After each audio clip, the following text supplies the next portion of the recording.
Hello friends, आज मैं इस वीडियो में आपको दिखाने वाली हूँ कि 10 दिन अपने घर में गणपति को बिठाने के बाद अनंत चतुर्दशी के दिन किस प्रकार से हम उनका विसर्जन करते हैं।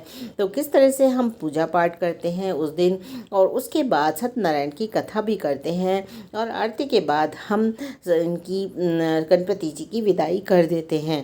तो ये सारा ही चीज़ें हम इस वीडियो में आपको दिखाने वाले हैं। तो मेरे हाथ में इस समय हैं 2 गिलास, और इन ग्लासों में मैंने लगा रखे हैं 2 केले के प्लांट। तो इन ग्लासों में मैंने चावल भर रखा है, और इसमें मैंने पूजा के लिए केले के प्लांट लगा रखे हैं। सत्यनारायण की कथा में इनकी नीड होती है। तो अगर आपके पास बड़े पत्ते नहीं हैं केले के, तो इस तरह से आप छोटे केले के प्लांट्स का यूज़ कर सकते हैं। तो अब हमने सत्यनारायण की कथा पढ़नी शुरू कर दी है, जो कि मैं अनंत चतुर्दशी के दिन अपने आप ही पढ़ती हूँ। और कथा सत्यनारायण की होती है, इसके लिए हमने प्रसाद वगैरह सब बनाया है।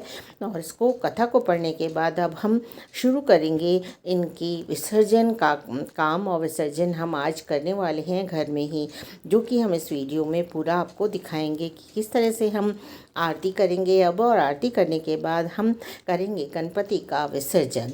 तो इसमें बने रहिए। तो अब बारी है गणपति जी का विसर्जन करने के लिए। तो हम घर में ही इनको विसर्जन करने जा रहे हैं। तो पहले तो इनके आसपास की चीज़ों को हम हटा रहे हैं, जैसे कि गणपति जी को हम आराम से उठा सकें। तो बड़े दिए जो कि कई दिनों से 10 दिनों से हमारे साथ थे और जल रहे थे लगातार, अब इनको हम गणपति जी के सामने से हटा रहे हैं। और सभी चीज़ों को उनकी धीरे धीरे वहाँ से हटाने की कोशिश कर रहे हैं। तो सबसे पहले हमने उनकी मोतियों की माला उतार के उनके ही सिंहासन पर एक साइड में रख दी है, और हम उनके आसपास के फूलों को साइड में करते हुए गणपति जी को उठा रहे हैं।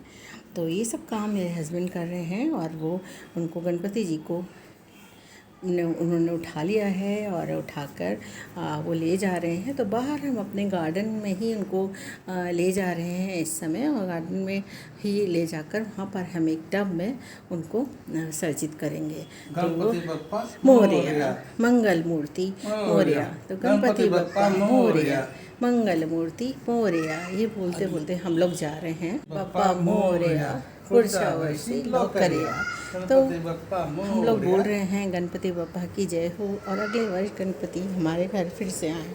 और ये बोलते हुए मेरी आवाज़ भर रही है, क्योंकि वो जा रहे हैं, अच्छा नहीं लग रहा मुझे। गणपति जी को हम विदा कर रहे हैं, और हम डाल रहे हैं उन्हें टब में, हमने डाल दिया है।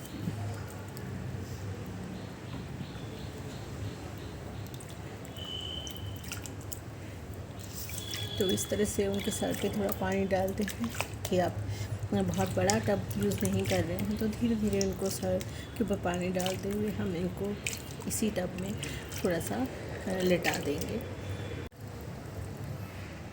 तो इस तरह से हमने गणपति जी को विसर्जित कर दिया है, और जो साथ में हमने पान या फूल माला इन पे चढ़ाई थी, वो भी हम सब इसी में ही डालने वाले हैं। गणपति बप्पा मोरया, और आज हमने की है सत्यनारायण की कथा। तो इनका प्रसाद बनाया है। ये प्रसाद भी हम जो भी घर में लोग हैं हम लोग खाएंगे। और ये इतने दिनों से गणपति जी के साथ जो भी प्रसाद रखा था वो सब भी हम खाने वाले हैं।